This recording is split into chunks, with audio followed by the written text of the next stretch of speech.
bonus reading for January the 26th to the 27th, Earth signs. So we have the Two of Swords, the King of Cups, and the Five of Swords. So whether this is you or your person, parang someone is going to test. At yung test na ito, parang napaka-brave, no? And this may be risky kasi parang someone here is going to say, kahit hindi ito yung gusto kong mangyari, no? Kahit hindi ito yung wini-wish kong mangyari, I'm about to say it just to test, no, my person kung gagawin niya nga. Kasi medyo parang malamig na, no? Wala na yung lambing. Parang bigla na lang magsasabi, whether again, this is you or your person,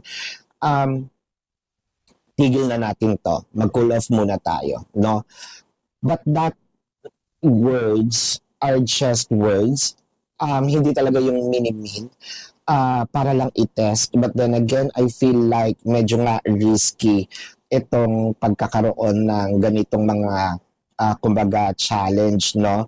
But then again, I am seeing here, napapatunayan din naman na hindi pa nga nagbabago yung kanyang nararamdaman para sa akin. So this is your bonus reading, Earth signs, for January the 26th to the 27th. My name is Daphne, but spirit calls me bye-bye.